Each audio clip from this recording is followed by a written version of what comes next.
Talo falava malo le soifua si mere whaafonga I talafoa le radio Samoa.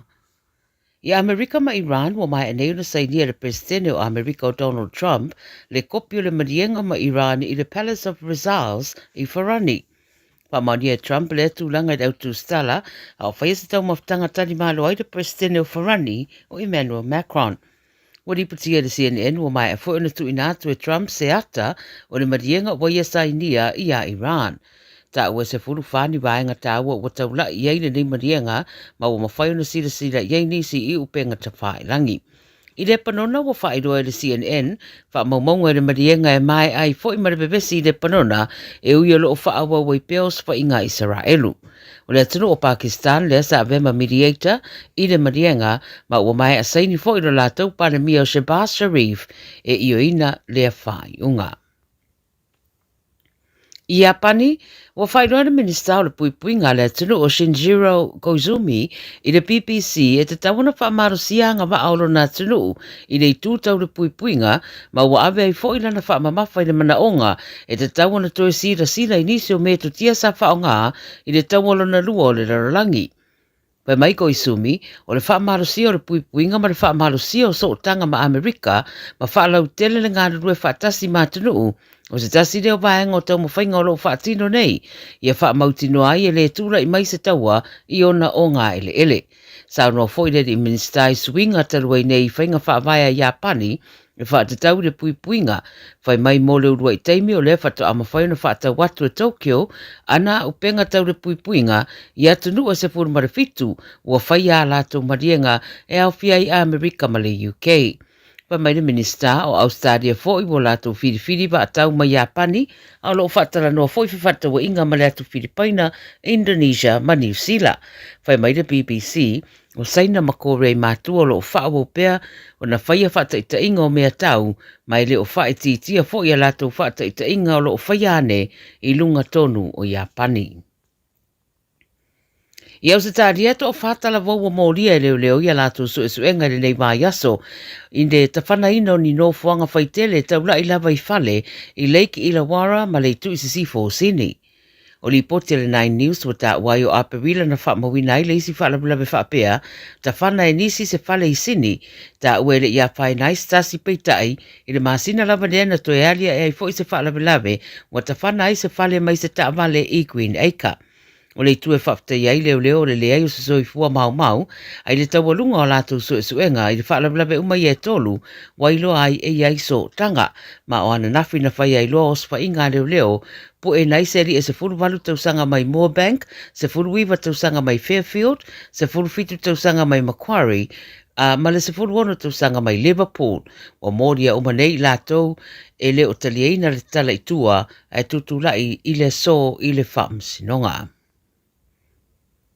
Ma le Pasifika, wa whaelo manino le SPREP, pol whaalapaputonga e nafa ma le mata I tuina o resi o manga o le Pasifika, le Secretariat of the Pacific Regional Environmental Program, o le taunu mai o le El Nino, e mafua ina ua whaasolo ina mawhana atu le sami, na ilo le mea maasani o na iai, ma ua ina awhiai ma le tūlanga o timunga ma la matangi. Whai mai le SPREP e peona li putia le Radio New Zealand, o nai maasina o lumana iai o le a whaasolo ina bevela atunu u I le tu isi sipo o le Pasifika, ma whaate tele ai fo I le ono tūra I mai o munga la. Peita I o atunu I le tu isa sae ma le o ngā tono le Pasifika o le a whaasolo ina mātele I ai ti munga. Ta wale li poti pina ngalo nisi o le au sue e ono iai ni swinga o ngaonga o le tau e tūra I mai se teimi o iluma a le amata I tū pea ona e se umatūlanga o le tu ai ngā tau lea ta ua o le El Nino. Taramuli mai New Caledonia wa tau whai ngai o I nei vaenga whau whai I le atunu I a lātou tāpenanga mō whai ngā pālota whai tū mālo ma o le asonga fua le vasenei na amatai campaign ma whaamuta I le luasfulu no Juni e sidi e le se lawi wasfulu wafetanga ta pālota ma le aso sā luasfulu walo Juni e whaatino ai. Wa tāpena fo I le tūtau le puipuinga e le Official High Commissioner for Rani New Caledonia ai le o asa fo I tāpenanga ma whaafita uri e pei o ngā uia o nisi o masini ma pou o whaasala launga mai le tu I mātua le tunu. O le vai aso na te neina mai tau ina i fo i le whaaleanga ina o nisi o masini tala tupe i no mea. O le atu ina le avano i lungo televise ma le itio mo sui tau wā, whaalau lo ai a latu saunuanga whapolkiki, a mata i tu fo i le ACOM, le vai ngai whaatuntun wina whaasalalau ngai wharani, tā penanga uma o le whai ngā palota a New Caledonia. Tala nā le radio Samoa mo le nei aso, soifua. Tasilima i watolu amo. Radio Samoa. You've got ambition, goals, things you want to build. We back you in making them real. With teaching that's hands-on and personal. And lecturers who know your name and push you to be your best. With support that understands your journey and backs your next step. A campus where your culture matters and where we stand with you. You bring the drive, we back you with everything you need to succeed. At Unitech, we back you. Apply now at unitech.ac.nz. Gynecological cancers can be silent. You shouldn't be. Learn more by visiting thepowerofknowing.co.nz. If you're unsure or concerned, speak to your healthcare professional. E le te tau ia oe una nā tia a fianga o le ka nesa o tutonga sā o te maitai. Mo le sila fia atili, a siasi le powerofknowing.co.nz. A whai o e popole pe le mautinoa, tala noe lau fo mai. GlaxoSmithKline New Zealand Limited, Auckland. Sunga o whenga whakao e no kawa le fō maunga Max Ila. Senga uka amilo i au kilangi. Mo koe fōi mai lawa i o Tara i le Tire World and Auto Limited. Lea ma o aiso skoi ngā meg ma pa uka awari. A ole me piko sidi. E ngā le lua lima ka alalwa i aso le kokongi. Le Tire World and Auto Limited e te moa i ta awale ma pa utau ngō fia ia New Zealand antoa. Mo fo i se ti mag wheels mo so se tu ai ngā ta awale ma le telo isi au unanga. Warren Fitness i le na ole se fulu tala pia i wha i lo i eina e wha afafonga le Radio Samoa i nei wha abitua. Talia wins quotes, cue cards, maisi. Walau lo le Tire World and Auto Limited i le lua fitu tasi tolu o mo pa uta avale. Po le lua fitu wha tolu lua o mo le fale inisinia. O le pora kalame o le Gagaifo Faiva malei a taua savea i lunga o le Radio Samoa. Ua mawhai o na awi nātu ona o le fesosori mai o le Pacific Specialist Healthcare. Ma le tonga fitia o le ngase ngase o le fatu. Ma le ngase ngase o le kanesa i fale ma i e lua i Nandi Masuva. I le atunu o fiti. Asia siane i le upenga tawhai langi. Pacific Specialist Healthcare. psh.com.fj. Talo Samoa. Wa ule nei o kasputi alu, a wale sui ale ngila ua ule kio. A eva mai ina se furu lima iwa kolu, a mo, Radio Samoa, vevela a. Ya, ile nganga fifia ma le whaalalo e toe, whaatalo whātu e fōi, mauro whaalo whātu i le po ia mawalunga. O le whaafoka tāpua ia mai se fōi o le sila mai moa Samoa mai tafa e fio le lalurangi. Ia mai se fōi le nei atunu o New Zealand, wa avea mo tātou a inga lona lua. Le atua savea, leo lua i alii, Al Harrington tu manuwao levea, e pe o le masani ai, le nganga ifo Faiva, e le aso ma le aso, le aso tofi, le aso sfuma le vanu, le masina o iuni, o le whaatawhiti o tiute ma Faiva o Samoa. Ia, le fo iwa tu tauna ngā luenga. Whawhitai i le atua, i lona anga lei ma lona alofa tau buli i le atunu, malana whanau. Ia pe kako ke amiu le leipe amiu le a o le atua lava i o le atua o le alofa ia ma le muti vale e tau muri ai ia i tātou i o tātou tiute ma Faiva alo filima i lea aso ma lea aso ma loa fua ai lau ua maua le anga le lei o le atua tātou sufi foi le alofa o le mataisini le rangi o teitai mai le soifua lau le lei o le atunu i ona tūlanga mau pue ia maua tātou lau lua fesila whai ai. I lo mo le nuu ai leo tuo le nuu. Ia, fesila whai fo i pu e o manu ai leo pu e o mala. Ta oto atu le tāwhatolu pa ia masani o le atunu, pa ia mamamalu wha le malo, pa ia fo i mamamalu wha le anganu. Ia ia mawalunga se vi inga o le atua, e mo moli e ana au na pa ia.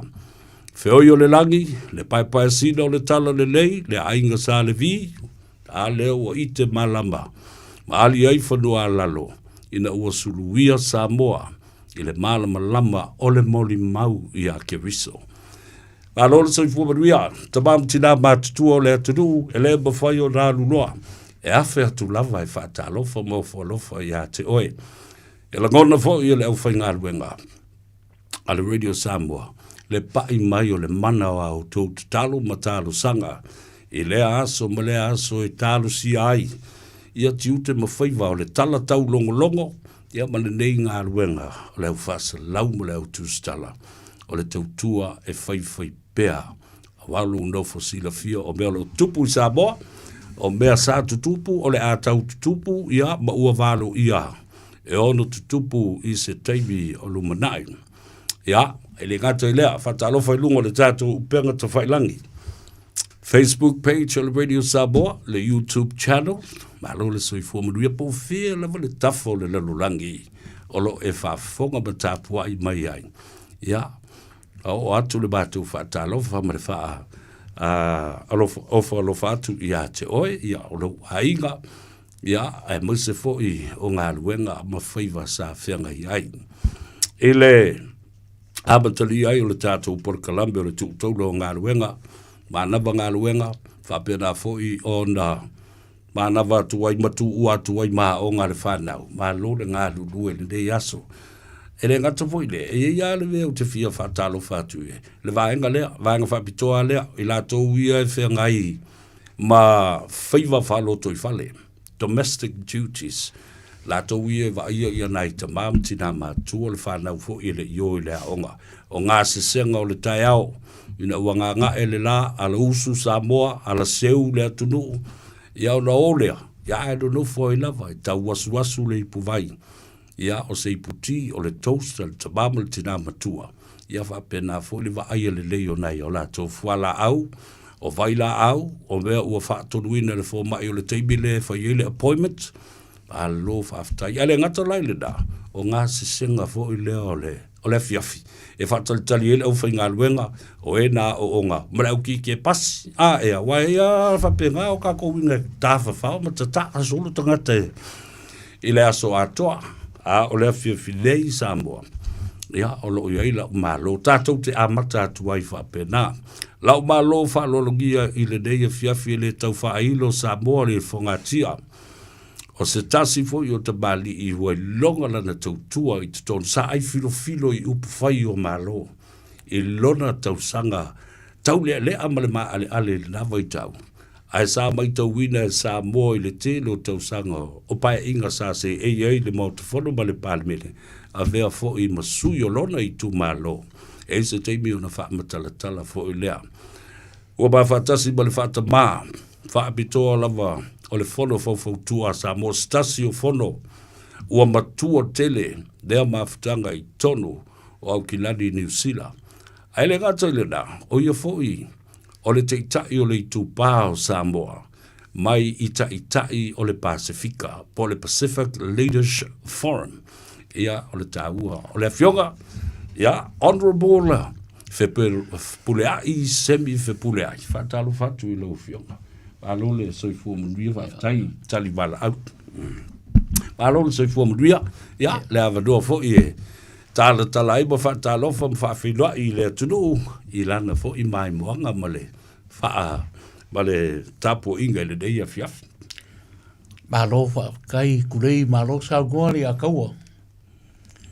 Wa sinigolingo lavalo fufonga i kapua i le tunu. Faiva masangi i le aso, mo le aso. Ave foi le boa mo le wha sangi i le kua mono nganga le dei. Wa o le kua o le arofa la vaia. Le arofa foi o le kua e fou i kai o uma. A kako le lei ma mi o le lei kako ke ala mai kai o kai kasi kako ke fou liga i le kua. O ia kui ngā rangonga mo ia kui ngā winga e mo o mia uma i ka ngaka Samoa. Aisea, hau kako ke mangako kele i kou wha kele siango. Pei fu ka mangingo le kako wha vai e o wha kasi lawa aga ngō maku wanga i whangua maanga wha kele siango e wha mau poporo rei e le wha vai o le kako kungu. Ia kola manlo rungo le wha vai ia wha vai le kua Samoa. Wha kala whak Samoa au koe wha whonga mai fu ngi ara leo ua karango aku ai fu i o ngaka wha kawa a wā le longorongo pui ri fo i o le kako kungu i maka upu ka ua o ngi kaimi. Ia whakaro whakore a kaua. o sa mo whainga o pa ia mo maru masangi a karango le a kau o le singa kupo o wharemangongo e ka ua kere rā ua whionga i le kaimi fwoi ka ki whakasikasi ai mo ka karango fwoi i kūranga o maka upu ai ao ngai fwoi i le ka ua o le atunu o wonga kūranga ia ka lofa le a kaua Malo, so for la leila u fioga ina rori, ia po la u fioga foi, honorable fe pulea, I semi pulea, la ngai ta ua tele, I le telo nei tau sanga, mana tua fo, e tu uoti lava, ia lea foi a taulanginga, ma lea wha lupenga, e ta ua, ona o le tau tua. Kusa la pere mose pinge le fionga ia honorable I kufanga pinge fa au te lo le le wa fa tali le fionga le li pale bia ai le tai au ai atau ave pe le swafa ma malu lea sala ma se ai I tolu ma fa alangi ai tono le mau tofolo ma le pale mene o Samoa ese le tau e tau tu langa ai nai ma fo fonga fo I lo tala vou tele I nā paia inga I lo pale mai tonu o le mautofono. Le ase mea o e tau mana tua I le nāwa I tau I lo tau paia inga. Sa ngangari a kaua e ke le mea le lei. Ke roe le kiki mea leanga ke leko mea le lei o mako paia inga. O ko inga uru singa uma. Iela. O le maru au rukao ai upu whai o malo marakanga mangui kia whau o le balai o malo. O le kele o maka upu ka ua, mako ke wha asoa I ai ma, e o le mako karkarangoa a nga I ka upu o le malo, se malo kūr ngā kaimi. O hangi mea lako ke whika ngalo ai, e o benga e lafu e ma mea, wā ia whika ngalo whaari o sui ma maru umo o le pāre mengi o Samoa. Ia e whai ari whika ngalo o le sui, o mako kaimi, se o whamkala I kia kulmele. E le I kupura mea le whapea me sei kia raukala I whai. Ko se whapa leke I kongo le whai ngā malo, ai ao e kai me kura I mai ai se mea o lai kei roe kaunga whai. E le whai whapea o leke le whai ngā malo, o ngā sei kia I le o le kofa. E pe ngongo kia fwoi le moe kauame ma leu ka ruan wa mao. E le ai, e ke mkwa e arua oi a koe le me leke I roa, e kara whengai ma le me leke mga oai. Ia, e o whanai o I kai fwoi e sao whai e lalo o whawharakui, ia whakakau whai mai ko inga maa kua se, e o le I fwoi se wa ai mai ri kako maro ori e waka ia mai. E se mea, e o maa ko ngeringi whai purang whawharakui o whai purang prāne mengi e sa mo I sifu kai I le mau ka whongo. Ia, haru fwoi ora kari e. E kari e, ala ua kau uba kua mea rai, e ngā I ai ni sui la kou ia, le pera la kui ngā paia inga rea I ruma mai o umako mako. E wa makaro langa pei a sei kia ra kofa. E umare si paia inga ele mwhai karangoa sui ma maru po la konguru mea kupu I le mea o la fwoi se mea o la mo mori mai le kumaro e mo mori aku I sua ngā maro le tulu. Pa waka ka mai whango wangara I kiki le. E ole se ramo kaimi ma. Ia. Se kafe inga o le au I upwhai o maro. Ia. Alo, whaftai ese le tā ua walo maa moa fwoi le atunu I lau soi fua tau tua ma lau fwoi I savalinga. Lau fwoi sa I linga ma loe ma eu le alofa ma le anga leo le tua I lau soi fua. Lo mbau le malosi ia e whapena fwoi ona le lei le tofa ma le whasoa I le mawhau. E mana tua ai le tele o mea sa tutupu. Tātou te o mai ai I le nawa I tau. Ma le ese senga leo mo tātou wawa ai I le tai au le nei I tono le mauta I tia whau ma le pāle mene. Ma nei pae inga e tele.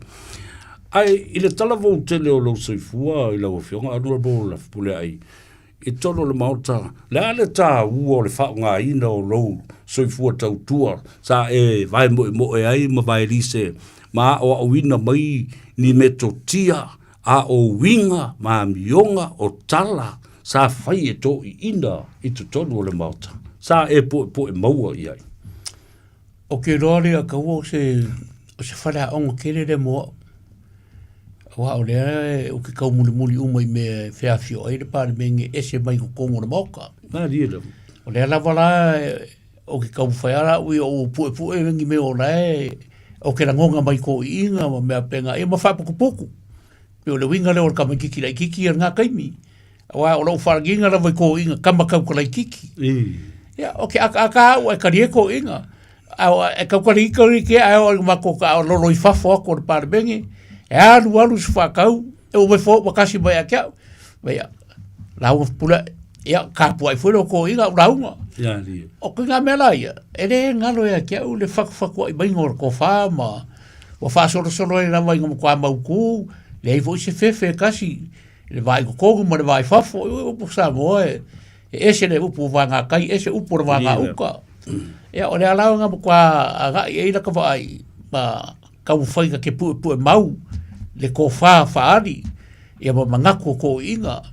Ia le alau o mai nge kaimi. E le o ngā ruase mea kasi. Mai a ngā kaimi o mai nge kaimi. O leo ke manga kua ma me uma. Ia kiau e marokan ko unga sa wha munguia ki neide kua ia kiau. O ngō wai mo e moro kou kua. Sau rei kiki o le whaipure. A he o ke vai mo e whaife au uma ko inga. Lira. Eo e. E wa kakare o vai agele le whaipure o polakai vau. Le ka vau o le fionga le parmi. E le ka ua e kakare o polakai vau furai. O le kamalea san. Eo. Ke san, ia. E maria foi wa whakwai. E le so san o le whaipure o le kumaro. Ia. A ka, le mo suanga ia whako inga. E ka ke fia ka i kai ora e kōr kai ka san. E i rea ngā rofo ko inga mākua. E ai me a ko mai sa vea sa fia i loko mara mawhau. E i gai me la i ki kai peore merea. E manko fo i Samoa. E whai kau kai au. A e anu fo i kau sufongo ki a whawara mara o maro. Vesili po la su kai au. La se menga e whaia. Ngā o ngā airo waru ki au sufongo. O le roa o fongo kanga. Wa leo ki fōua. O vai e kūre mea. A umara ka karo o le fongo whakarai i kai au. Umara ai o le ka karo leo o wala uria le nganga o le kua fio mai. Se usu fongo ma sui usu fongo umo le Parabengi. A o la maa kaura. Nganga uma o la whai. Whapera o fongo whtela ia e whaasisi raku. Wa kōra pōr ka ora manga o le fongo awao. Se i siasu. Lei mas whapea a mea koe whaida ka karo lea whai. Se i whawheka ia ku le nganga lea sa usu fongo. Le nganga pa ia o le kua ma. Whafo i lare vi inga ma. Pei o ka whaia i whawhako le Parabengi. A lele whaia le Parabengi a makamai mea. Wa o whawhako au Samoa a koa e loku i la makanga e whai u fo i le roku. E mangingo le nei Samoa ni menga. A o i le Parabengi. Ngā re ka karo ar whangwhitalai. O kura i nuka. Lau whionga ar whangwhitalai o le meo kia whamara maku. Nanga le whapea mai ku la whangku mau. A iei se mea ka ua e whia karangoa ai. E karangoa i kaimini ngai ele a maka pepo ngā ruenga. Lau whionga. E maka ua ku mariko koa. Ngā oe ke ka karo le kai au. Wala uria le nganga o le kua e whio mai. A mai, e sa ngō mai a whaasisi laku a ka pungia ka ko whongkanga ma kōropo se iei se asu. Lau whionga ka whaasisi laku. Samoa. E le whape ngār whai kau o le kungu. O whai kau o le kungu i whawhako le Parabengi ni. E ka karo la makanga. E ka karo fo i le whai unga. E ka kaulanga a fua mea le mauka ngi o Samoa le mauka le e a ngai mai mai e lau whai ko wha. I kuranga ma maru ia. Ma leo ka wha kuunga lau o whionga le whawhitalai. Ka wha kua se lafo. Ia e ka karo le kai au. Wala uria le nganga o le kua usu fongo ma le fongo au au. A maea o ngā pule leo o le whawhitalai sesi o sui umo le Parabengi e ke kōwhia inga ia whese karwha ai o le lafo leo ma whanora. E ngang sa ngō mai ar whawhitalai. Le lafo pe whamaungia whawhitalai karu le kai au kōwhia o e au se sui e whaipule ngā ki whai ua. Sa ngō mai ni oe. I oe ma le pa. Awa le ai. Le ai ma se le ai. Ia a le ai o le roku me le kala. O ia la kala. O lo tai au. Lo kai au. Lila. E o mai de so. Lo whaia pe. Lai whaia le kalo ngā. Ia. E pengo whai kau kai au le ku. Lila. Ngā o ka mafofoka o kai au ka ua la lea. Ia le sila kai au. A pe o mele le luo kofi o sa lenga pa sa whaka. Nā dielo. O ke raku lai pārmengi. O vai ku e ile lafo lea sa whaka. Lea whionga ia kawa whaora wiki. Mo le wanga whaile lafo mo le luo kofi o sa whaka. O ngā ka ki ia lea, ane i eise kai mie, e o lako lau ka penga mai le lafo nga. Ko roi ma le lafo sa lenga. Inga ia marosi. E mako kai minga lai whai pule mai le whionga ia pule la meko. Suio sa whaka. O karngora ia pule whakpule, o le lafo sa lenga. A le wo whapipi ia ima ma sa whaka. I o whakasi ngai lua kofi o sa whaka, lua kofi o sa lenga. Ia kua la kurona o ia ave o ia wa ai o rai Gagaifo wa ai komiki. O ro manga kupe whangai masinga e ka venga penga if ka mai kongo parmenga. O ke o sa ka o la sungu fua. O le wo o i limo komiki ni la sfolini. A o le si vai asu la sungu fua. Le la ke o so ko mo le mama mo le o te pore. Le maka upula. Ai ko mai pola kai va lunga o le ava fai pula ma vai mai o savali ko savali. E se si lunga li mo pola kai va ma se pula ai. E ke piko la kiki sui umor parmenga vai funi la lang. Sorry. Ora da fa pola me ka o a. E ora ku la pe pangana. Ora la fosa le ko sa fa le na. La lo. E ka ka lai la nga me ne foi la mo mani ka mi. Lua sa fa ka lua sa le nga. O ka ya o foi nga. Na li la. O ka ya o pule, mar ka ya o pula. Lewa maua lua sa whaka, maua lua sa lenga. E o ngai su ngā malo ia ngai ko inga, whakai. Malo whaftai ese le tā ua tele o lea vaenga, i le whaafonga mai a lea tunu. O tae au na sa ili malo ai lea tunu. A o tae au fo ina sa ili malo i lava sui whaipule ia ina ua ngā i te tonu o le mauta. Mai le mawhai o na toi whaangalo ina, lea ua o mai i le tae au le nei. O lo o whaapena o na whaasoa pia, o wa o isi whaipule. E tono le maota mo le tele o tausanga. Ai, ele ai o la tu wawano e tutu la ia i e wha leo. Ia ni fina ngalo, ia pe mo mori fo le tō wha ale i tu malo. Ia, wa vea fo i la lea. Ma awano le le a wa le wha lia, mo mori se tō wha po se saudoanga po se tulenga tono le maota. A o leo o tofi atu o le fonga fitalai. E te tatalo e wha mai ai ia. Ngā ruenga matau walunga i ai ia Faiva o le palemene o Samoa. I lau tāpenanga, e te fio atu i lau pae inga, e le ngata mua lea, e tala vaulo soifua. Ai e te anga i atu, wa lewa na e tāpenanga i le tū ma le anga, le ngangana ma le utu nganga nganga Samoa. I lau tau le atele o le soifua. Na whawhea le tapena. E mafua i lau tautua i le ainga, le nuu, le kalesia, whapea fo i le au manga, a wale mauta o li ima whaipule o le awhio. Anga mara, e mai se lawa i toro lou i tu malo, ma lou ainga ma le nuu. Le a kawa ma el siri, o i fo e kakai, e i whika ngano umo e o lo ngofo kua vai. Ma li lau. Mai o lo kaukua. Mangko fo i sa moe ese mea. E i me ka o makaiari. E me ka o vaiari, e me ka o kurafare, e me ka o whanauporu. Ai ao ke le akur ka o se o whanauporu, o le si upu ke le sa o ikua o kuraumu. E si sila e le i o ele ma moisi ki ko ke le kurafare. A o lo inga roko kalawa ko inga ma kua o ko kuraumu. E o whaasingo le lisi vaenga o kurafare ma. E peila le unga lau kala. E whai kua ngā maukara uma, ai kaukua kangaka. Sao kaukua whapenga, sao kaukua lawa isi uka maa. Lo ka maa, vai ange sa mo ngamariu te rau markasi. Au te lua le lilo tua. Kaukua, ai sili. Kaukua, o roi ngā mga orko inga, waka kaunga umakai. O le me piko sini kau e ke rau hewa whongor maa kongu umare kumaro. O la ua ngofo ngā wau. Mga orko inga, le anga ngofo ngā wau. A le so i fua orko inga. O ia le sa whai kongoro ngofo o se lau kausanga i kaimini ngā. Se lau kongu wa kong kausanga e whera ngofo. O le mela o ke o whai, le bafo whaupoko mani ko whaarai ai. Ngā ngā o ora lau ngā kusare ngā fwoi sa whapai. Hara ngofo o le whaafoko, o le whakoupu mani whaari.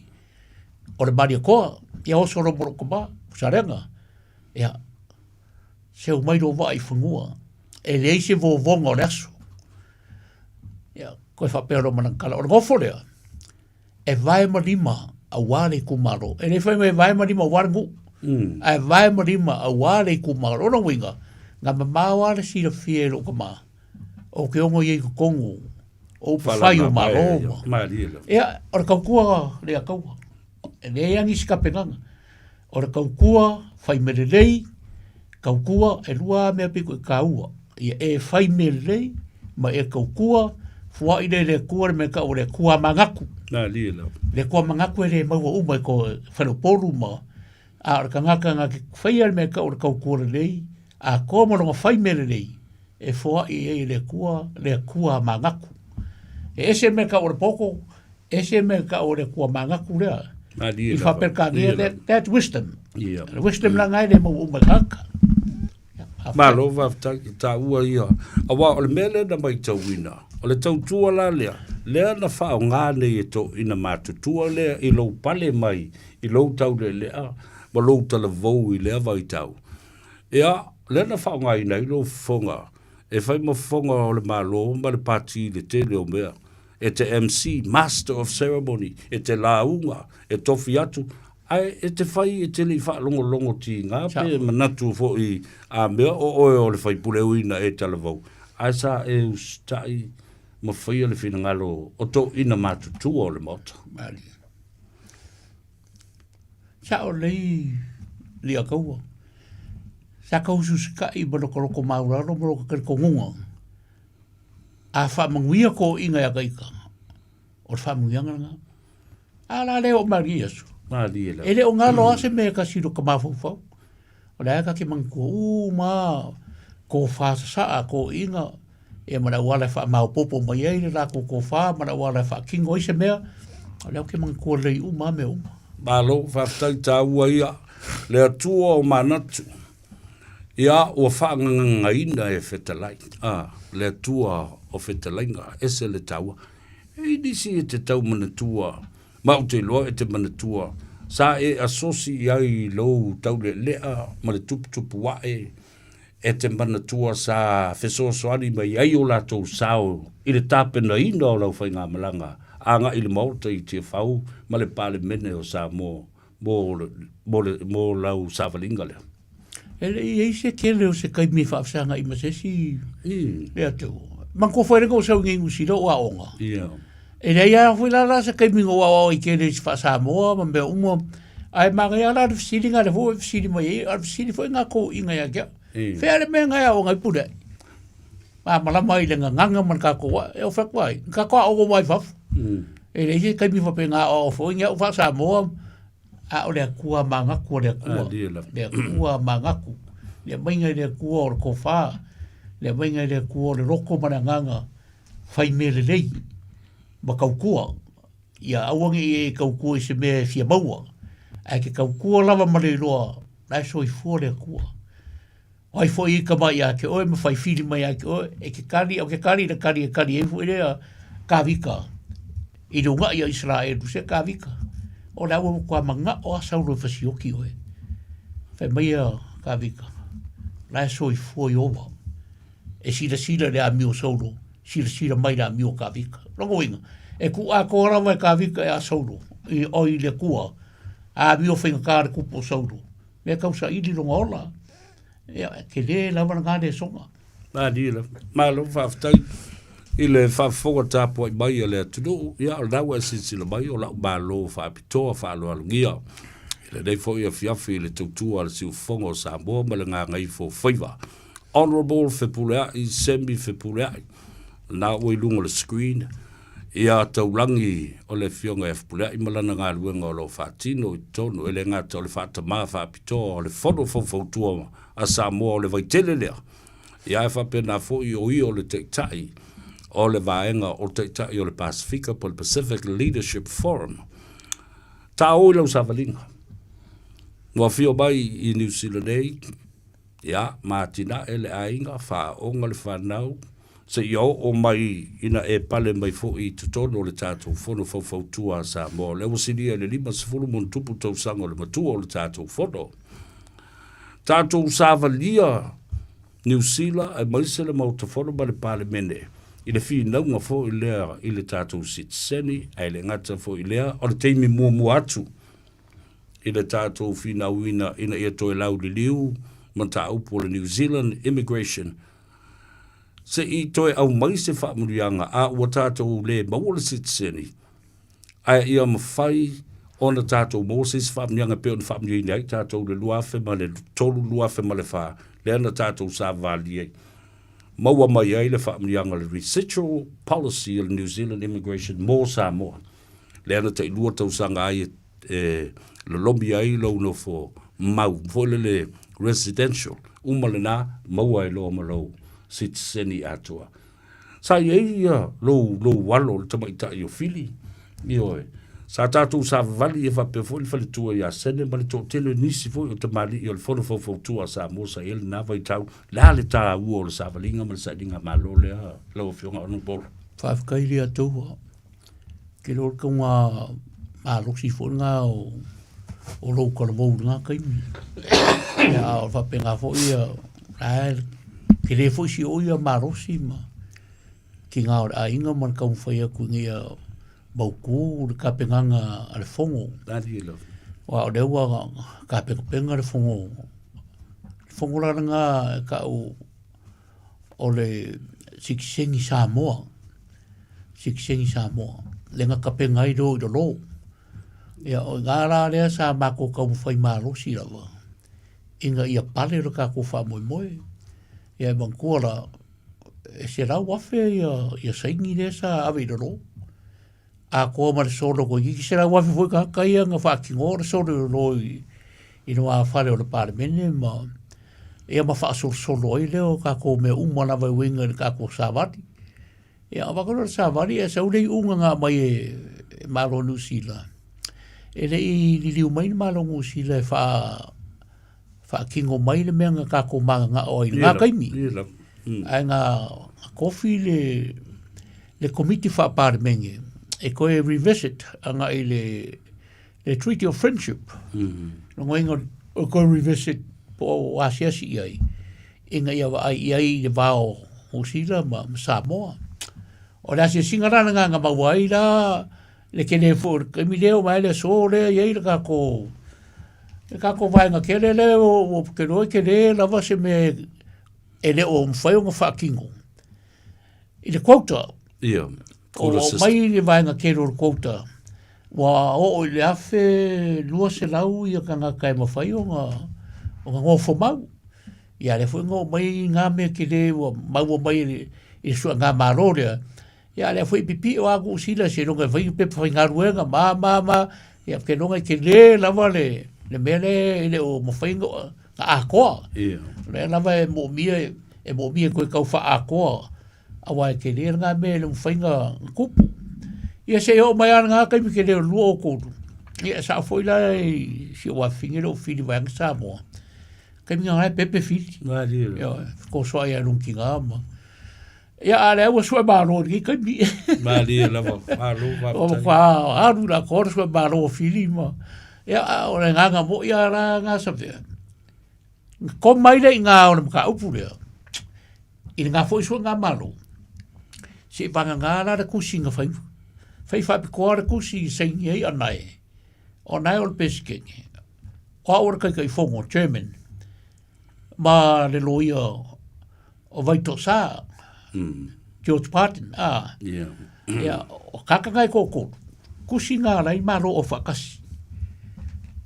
Enga ia, susuru maiso rako mori. I le mele kupu i ngusila. Ele au mai la so. Ia, ele ise mea.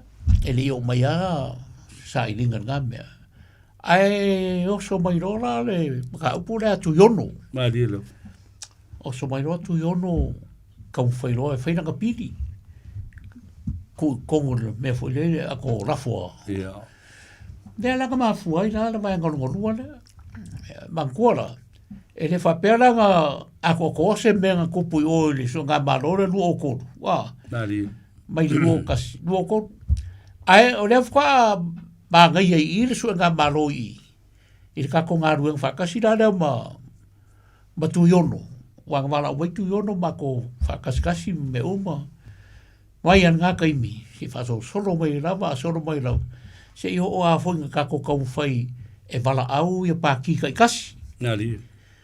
Pākika kasi maga wala au si o mai fsosongi mai i kako sua ngā malo o kako sikisengi.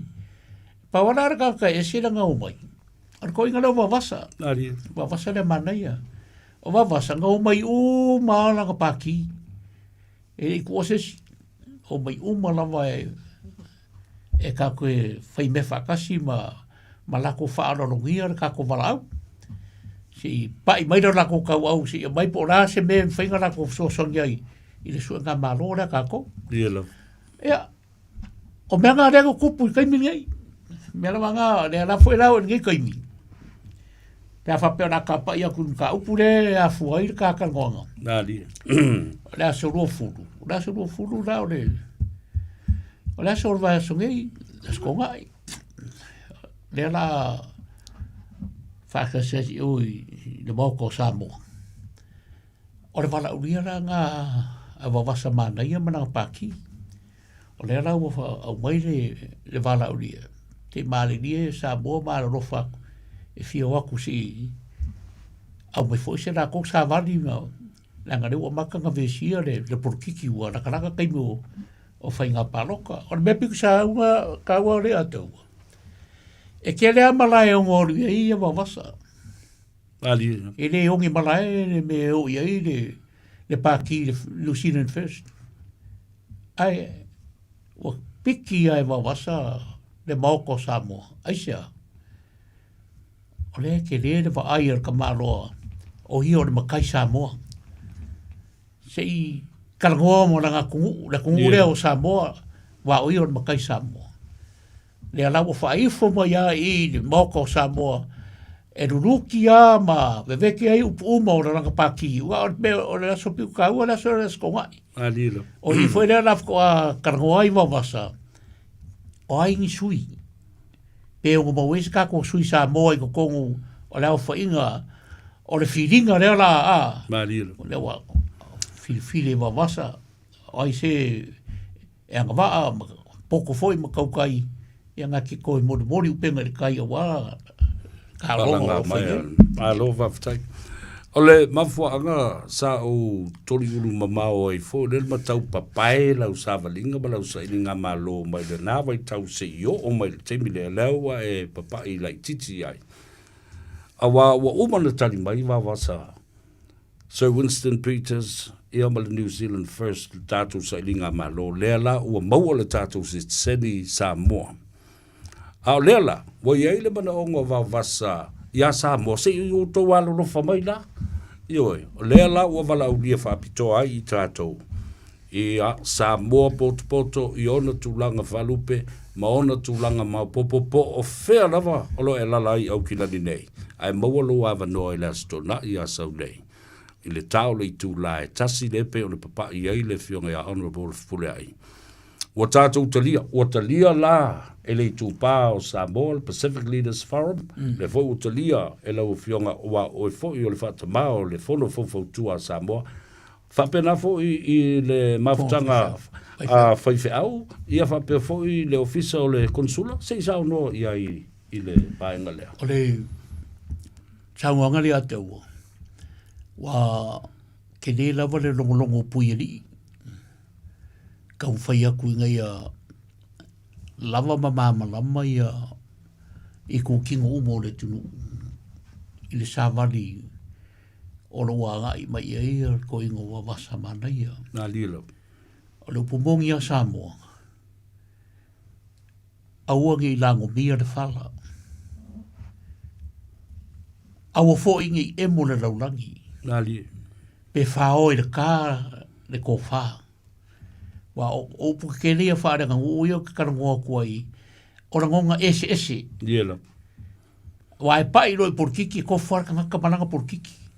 Ko whaare ka ngaka maronga whina ngalo. E rei sesi e si diako songa i roa. E o na ngonga ngā masainga kupu. Ai whai mai a le kara leo karangoa kua i. E leo se pā ua solo. E leo ki wiri wai whika i ai pongi kamanga whasi ka i. Po se wha usu ngā whangua le ai. O upuwhai o malo i mangui ai ka koku. Le arara lea o ke ka waksa lea. Wa umanga rongo puiari le fongo so o whakasi whai whi au. Ali. Wa mai le lako karikongunga mai le lako whaafikai mai i le amunga i o le fongo. Leo la lako a ngai wa mai le fongo, a ngai wa mai le kako karangonga le lasko ngai. Umanga rongo puiari le kako fongo fawfukua. Wa ioe foi le kako fongo fawfukua o le a mai le lako kauau. E ngai am kwa kumu laso leo lasko ngai. O mo foi langa o nga koe longo ma wha mamalama i le kaya o Faiva. O le kaya o Faiva o le kupa Samoa lea o le pila wha, the Pacific Leadership Forum. Wa mamalama foi la le kaya o Faiva. O la kou uma, o la papae uma. A wale asko ngai lea. Ia Samoa. E eile karikongunga. A kosa malo walofa malo sue malo mangaku i te kako kungu whaafikai o ringi wala au kako e se kai ai maisi o se makai Samoa o lewa a mai le wala au o umang kako wala aua le ngā whio mai tali mai o lea whaaloalo i whaaloalo o lea lofa foi lea lofa sa vea wa kere mea kako ke whaia makako bangui hai la kungu a kako o foi le pakile o New Zealand First ke loa ke bangkua foi le kaua kako foi nga tuwe a senati lo le te leo la o tau titi o whaia tuwe a senati ma i le kau wha a mai a kukongo o le mea kaua leo ke mga o mangingo le kako kungu e se ara kako ma foi kako paki e lau vilu iai ma le sui la ke mga oai e se merea e le mawhaingo mai umaini sui whaipula Samoa. A o le kau sue aku i waikele. Inga ia lava kama whangau o le tunu. E o i kukongo o le pāremenge. Mos whake ka inga la awa pe o au leo ke aru i magele. O au leo ki whaipule magele. E makua i loa, e magingo ke maro. A o le si la vauti. E mai mau. E ka kauranga awe le vauti ngā awe ngai kukongo o le pākira. Inga ia magingo le nei. Au le whaanua fitasia. Ia ole ngā ko ngā ria kaua. Alo whaftai o le tātou teipi. Ai, tā utele le bele o saudo iai i le fionga i le aloli. Honorable Whepulea i semi Whepulea i e peo lau whaiatu o leo o tāla tala. Ia, a wafo i, ia, ma wha lawi loa i le atunu. I le nganga wha aloalo, ia le wha moe le nei. I le tatalo mai o le fionga i le li whaipule, o ia, ma o ia fo i o le asa ave nei ma sui pāle mia, ma o ave nei ma minsta o mta upu whawao ma lopo o mta upu o le Foreign Affairs. Ai, o le whaatita inga lena whai, nā fio mai fo i le fionga ia wawasa mana ia. Ina ia mawhai o le tātou fsoson i atu, i le whainga pālota e whātu la i ai, ia le nā fo i alo sa mo le tamai tai, ia asenati lo le teila, la le mena tupu, na tutu fatasi sa mo moe mo mori a senati lo le teila i le mauta fono ma le parlemene. Tātou tālia lupe o maunu. Te tei foi wai ai le filinga le fionga i a wawasa manaia, Sir Winston Peters, seisi fo i tamali i o le atu, wala ta ti atu ia te ia mo le Faiva. Ia ma le filinga fo i o le au iai. Upu muni mai le fionga Honorable Pule ai. Whafkairi atua. Samoa o le au e mamala. E le so ngā uku vai kofo e sesi. Alila. E le so ngā ka ere pisi pe kore niu fiki. Samoa a o ai ngā roroko o ngā upu e ese o ngā filinga. A o foi ngā roroko o ngā kofa e ese o ngā suinga. Ila. Ngā wingo ia upu. E mangu kele Samoa i le kofa maruka. O ke whangaku, o le a se meo e whingangalo i ai, a kusa malo whingangalo, o whio mai. Kala mai o au, kako whakasikasi, le asko o ngai o rumangai. Si o kako whanongorongo, si ka kala na avei, au mai fo le kofa, al kamari Samoa, o wawasa mana ia. Ia mangkua wawasa, o le makai Samoa. O le makai Samoa murianga. Lila. O na kai sar mulianga re o wawasa nga yeire maa vai nga kama foi o ko ingo na ulu nofo waleange.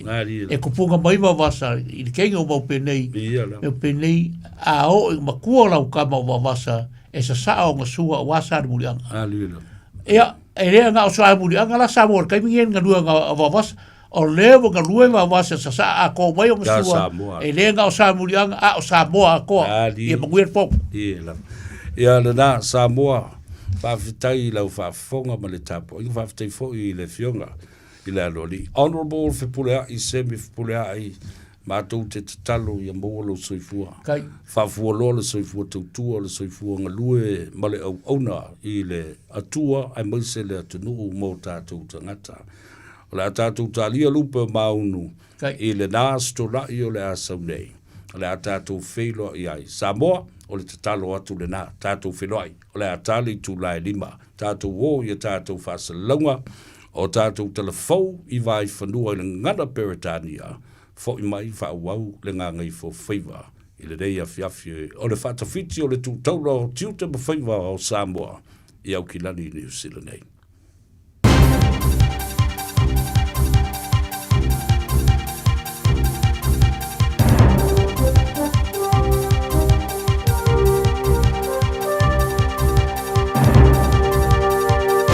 In this update, most of the economy was recovering before the Iran war plunged us into a fuel crisis. Stats NZ data says GDP rose 0.8% in the March quarter and 0.5% per capita. Economic Growth Minister Nicola Willis says New Zealand's gone through a difficult period but has the foundations to bounce back strongly when fuel prices ease. What this data shows is that the efforts of our businesses, our tradies, our workers to soldier through are paying off and we are getting growth momentum. The Prime Minister is urging the US and Iran to use their ceasefire to settle on an enduring peace. The White House says both sides have signed a memorandum of understanding to end the war and open the Strait of Hormuz. But Donald Trump's warning the US will resume bombing if he doesn't get what he wants in the next 60 days. Chris Luxon says he'd like both to work together to prevent hostilities breaking out again. We really hope the parties take the opportunity to remove a lot of pain and suffering for people in New Zealand but also around the world. Labor isn't ruling out funding other policies with its capital gains tax, but assures there is a cap. It's today pledged to again scrap prescription co-payments to the tune of $74.5 million, which this government reinstated. CGT revenue will also fund free pregnancy scans and 3 GP visits a year. Leader Chris Hipkins agrees it's not infinite. There'll be more health-related announcements, and as we make announcements, we'll be clear which are going to be paid for out of baselines or additional spending and which would come out of the capital gains tax. National and ACT call it more irresponsible Labor spending. The Defence Force Chief is trying to temper expectations on drone use. Budget 2026 included investing $1.6 billion on maritime security drone systems, ship maintenance and replacing the ageing naval fleet. It committed to sending a drone to the Southwest Pacific for long-duration reconnaissance. Defence Force Air Marshal Tony Davies told a scrutiny hearing there are a lot of limitations. And that's news. To sport, and Paul Cole is learning to embrace a new pressure. The British Squash Open champion is feeling the weight of new high-performance funding secured due to squash debuting in the 2028 LA Olympics.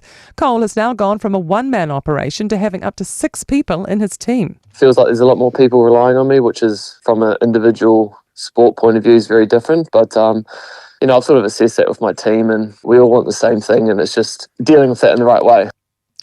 Colombia has beaten Uzbekistan 3-1 at the Football World Cup, with Day 7 also delivering wins for England and Ghana, plus a draw between Portugal and DR Congo. And reinstated, Silver Ferns coach Dame Nolene Todua believes a top showing at the Commonwealth Games will help recharge fans' love for the sport after turbulent times. That's sport. I'm Wendy Petrie.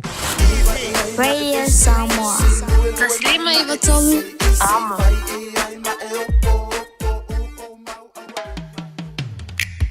Música malia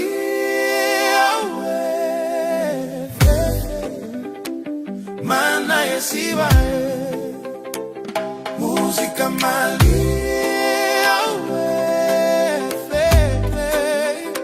se maya night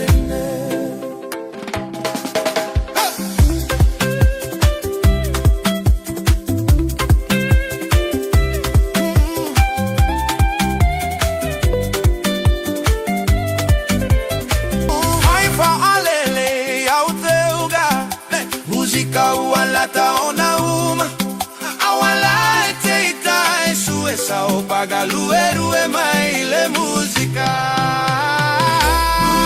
malie awe ana yesiba música malie awe sema ya naitene usumaila obese malie ayatata mai mai siba siba mai fata upati maososo ayatata mai mai siba siba mai fata upati maososo música malie awe fefe mana yesiba música malie awe fefe sema enaitene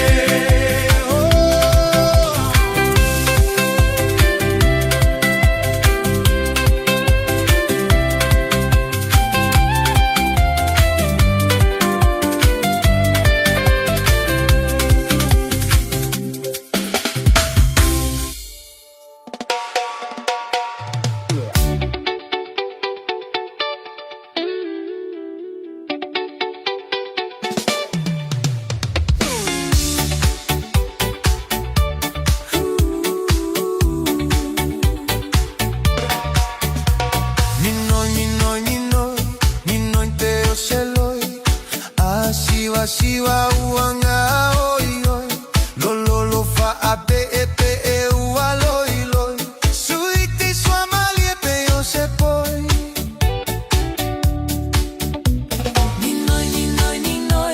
Ninoi te o seloi Asiwa uanga oi oi Lolo fa ape epe e ua loi loi Suiti sua malie pe o se poi Aue, lata lupe lupe Aue, tangi tangi aue Olo ulo tolea, tawina fa apea Tawina fa apele pele Minoi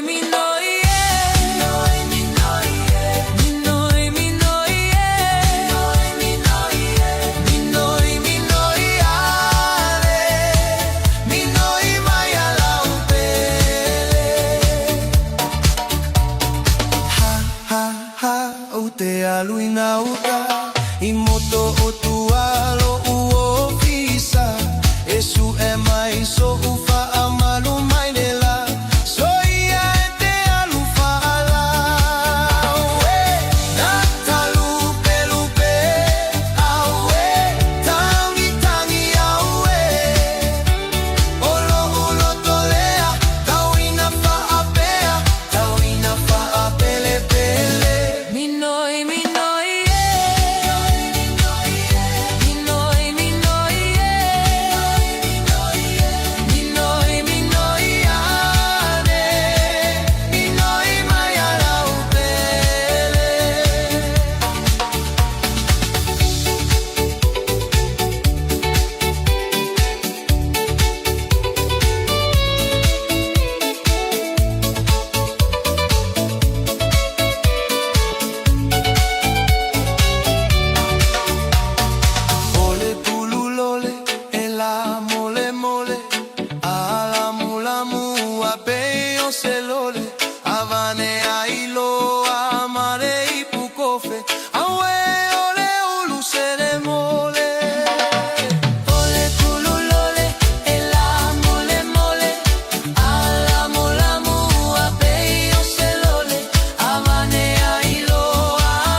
ta e ia wha moa. Ta e tutono la lapisi e la fo iai mea ai. Ai le o le pini lapisi maasani. Le anga le ai mase vaenga o mea ai maona lapisi e wha ama umaua. Ta maki Turuki, all together, Auckland. Thank you for choosing ClickX. Hey, did you know that sending money home to family and friends if I'm the ClickX? By Australia, for New Zealand, to pay for my no eye. Ubolo sa baki, manono apolima, isamo na.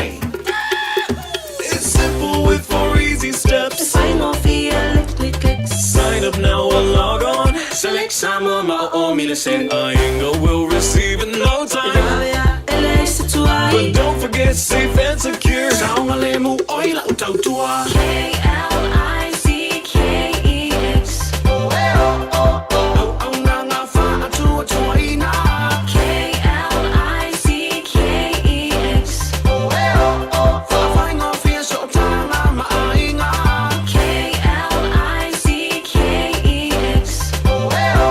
Supporting Samoa with our very best. We are ClickX. O mo mia ni ngaluenga fai ilo fali. O le living space o lau company if so soani ilu fale leo maota malawa. Ama na umia se pa pui pui, carport, canopy, be fa folo heat pump, fai sau dick, fa ka peta lo fale. Fab so ta imai ile living space. Fai a 4 quotes, maul if so soani ilu finance, ele aise deposit. Vili mai lo le living space, ile o valu se lau, lima faono, fa valu fa. O valu se lau, lima faono, fa valu fa. O le polokala me o le Gagaifo Faiva malei a taua savea I lunga o le Radio Samoa. Ua mawhai o na awi nātu ona o le fesosoni mai o le Pacific Specialist Healthcare. Ma le tonga fitia o le ngase o le fatu. Ma le ngase o le kanesa I fale ma I e lua I Nandi Masuva. I le atunu o fiti. Asia siane I le upenga tawhailangi. Pacific Specialist Healthcare. psh.com.fj. 24 hours a day, 7 days a week. Radio Samoa streaming live on www.radiosamoa.co.nz. Toi e whatalofa ia te oe I le itu la bulimuli o le tātou polikalame. O le Gagaifo Faiva malei a taua savea I le nei fo'i aso tofi o le whaatawhiti lea o tiute ma Faiva alo finima. Tu taulo fo'i ngā luenga o le nei vai aso. Moli atu le whaamalo ma le nganga whaaftai.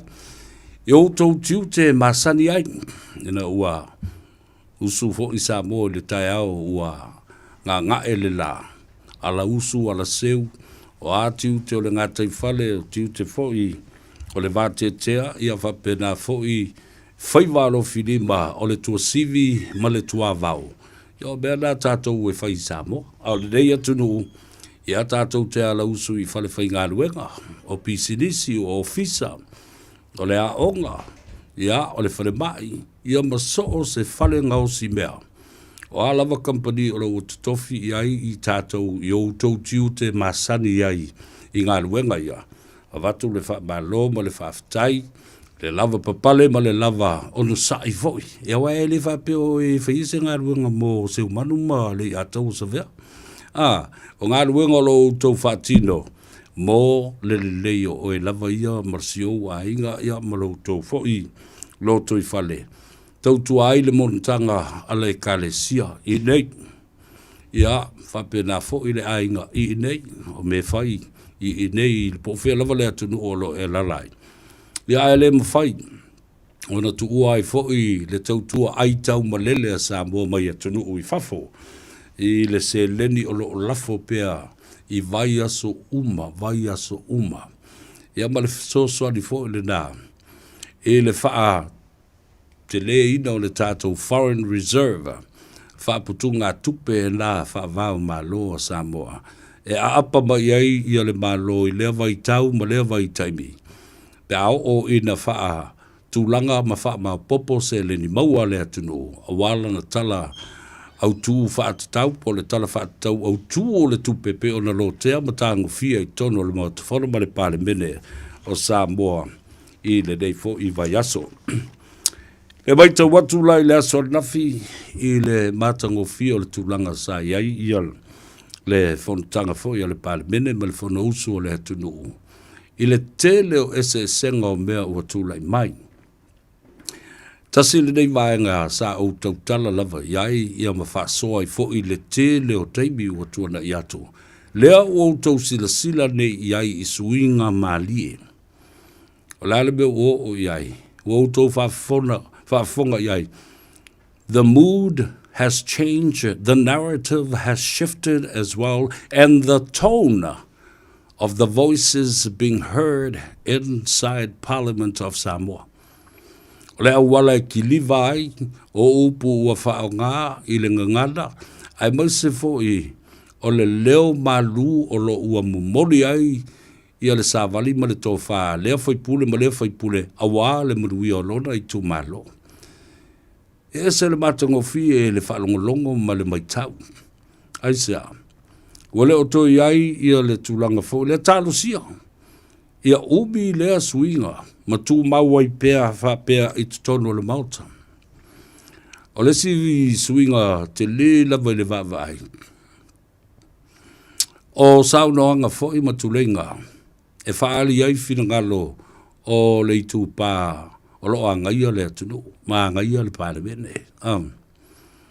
Te leo whaipule sa tutu lai, I le matango fio la tu saunoanga, o le awala e momoli ai, o upu whaala I au, o tu ua lalo, ma le whaaloalo, ma le ngangana o lo momoli ai.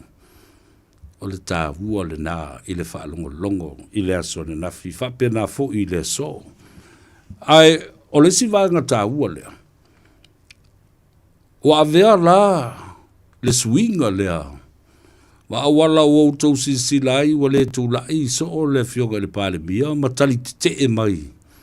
Ioi, e pe tali a, pe tali pa a mai iai. Le ai, talia, ia le tu o lalo ua vatu, fa pena foi ia se, se fautuanga o lo avatu.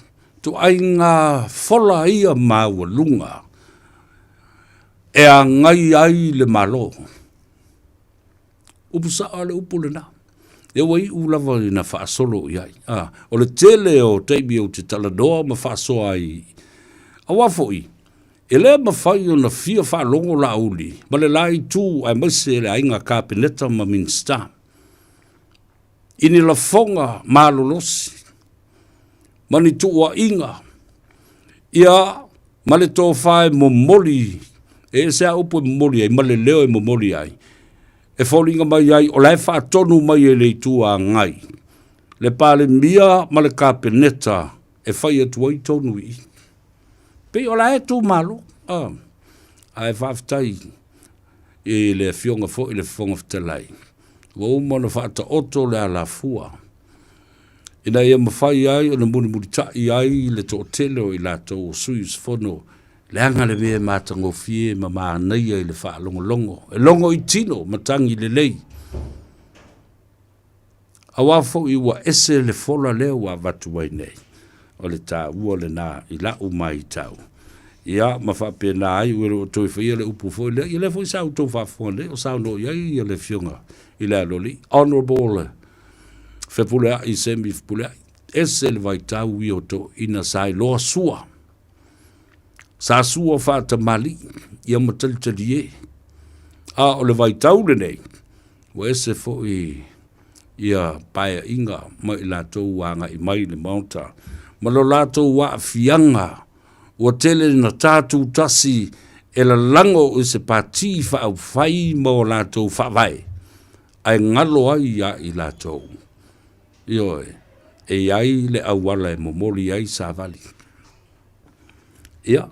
Ale se senga le nai le tau o tele le maita watu I le fonotanga, ma le fono usu ale atu nuu o lo o whanga solo I le so. Ia whapena fu I le so tai au, te lo I le fono I le so tai au. Ai, toi fo I maila u tala I le whatalanoanga ma le fionga I le aloli. Ia honorable fpulea I semi fpulea. E le ngata I le savalinga fo I ma le sailinga malo le nei fo I tamali. A o iai I tono le mauta fono ma le pale mene I ona tausanga ma ale tala vau I tono le pale mene. A le fo I la o lo wha waupea le nā savalinga ma le nā fo I sailinga malo I fafu mai o le pale mene, I ona tausanga ma ale o whaasolo I le matua. Ai o le nganga whaafitai I le atua. O lo tu maupea le lei o lana whaato whala inga. Malama lama mamanatua mea sa tutupu le nawa I tau. Ia ai uanga I mai I New Zealand nei. Ia ua whasosoani fo I whina ngā Samoa I o lo whaidei. I le tātou fo I sa I ngā malo. Ai mwese le tātou seni le nā. I le tele o tausanga ua avea. Ma pō nā I le tātou whina ua. A lea la. Ia o tātou manuia.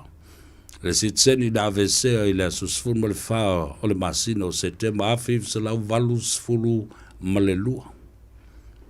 Lea la ua toi whafo I mai nei ma manuia ina I o tātou tamā ma tina mātutua o le atunu o sa soifua mai. E lea so mua o Januari.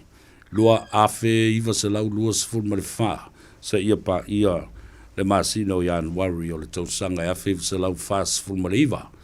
Ia lea o tātou ausia o manuia. Tātou ai lea manu o ulu e tusai. Ma le whinaunga, e ai le tae au e whinaua ina ai ia le awanoa mō suli o na tupunga mai sulu ngā titi o I la tau ia. A le mea la leo o tātou whinaua I nei. Ia, o le tūlanga tā ua, o le iai o ni suli o Samoa ma le Pasifika I tono le mautafono ma le pale mene o Samoa, e leo se me fau. Ai o le aso tōna I asau nei. Ua mai a o na tali whaaloalo ma tali wala au le fionga ia vauwasa maneia Sir Winston Peters. Ina ua tātou whina wina le tātou sitseni New Zealand. Na tātou wala au ai I le fionga ia vauwasa maneia. A fio mai. Fisosoani mai le whinaunga e pei o na ia I le pili le nā.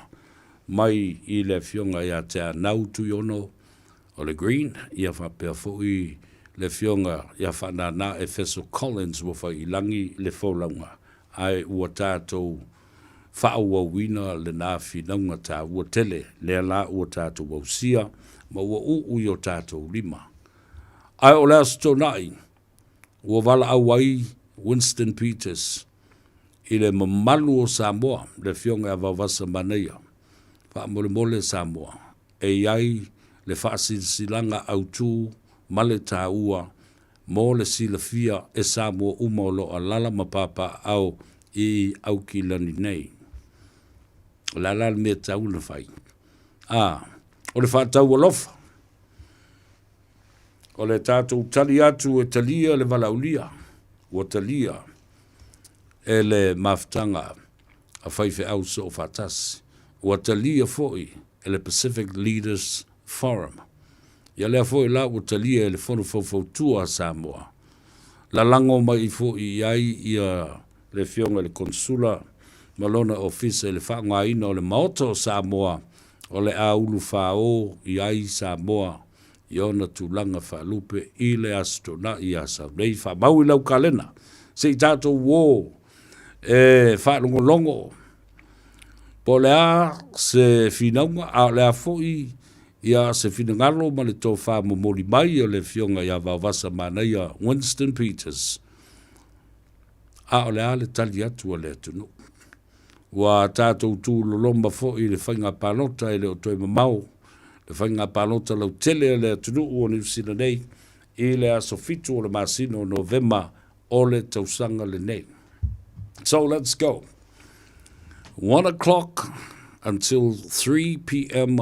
this coming Saturday, the 20th of June, 2026. Please mark that on your calendar so you can be at Samoa House in Mangere this coming Saturday. Let's hear, let's see what is Sir Winston Peters wants of us. Lale me o lo mna vi ai le tato so ni ato le woman so ni mai to ina ai tato yo ma wole tato sit seni ya moli atu le nganga faftai lo fionga I le lori pulea I honorable fe pulea I semi fe pulea I mal fultua fo I asene ya me se fo I le fio mai ma le tala mai o au I se whaatala ulatu se I o tātou tala ma fofola le whala e tu sa I fo I ma le neita mali ma lana sa I linga malo ma le sāwalinga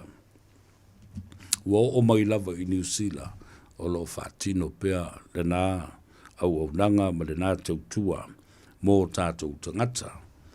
Tātou sia, ta māmatina mātua o mai mawhai o na maua le avanua e a whio mai ai I le mana tua tasi le nei ana vatau ma tau tia lava le whionga ia wawasa mana ia Sir Winston Peters. Whai mai, a o toe tulai mai e tau ave se tofi po le sui pāremia po le pāremia foi po se minsta au te whinau I le malo New Zealand ina ia matua sa saa whaoti atu le whaibea le tautai o Faiva le lei uma e te tau mo no mea maala ngā te tau o na tu ina atu ai ni whaamanuianga le lei ato toa mo tūpulanga mātutua ai maise I la tau mai le ono sfuru whaasolo atu ina retire I le tausanga o le pensiona ia male malolo man malo. Mai nā te le toe langolango ina le sitanga o tausanga mai le ono sfuru ma le lima se o le ono sfuru ma le fitu e pei ona whamoe I ai le national la tau te toe fo I mai pe a whai e toe fo I mai. Ia ma si tia I le ono sfuru ma le fitu se o le fitu se fulu auto se sila I ai. O mea ia ta o mea polo kiki whaia ina. E ta oto I whaale le anavatau. E te iloa le lei e whaia ina le nāme. E le ai ma sisi. Ioi. Le sa whai nei ia meo Pauls. Le le whateitai.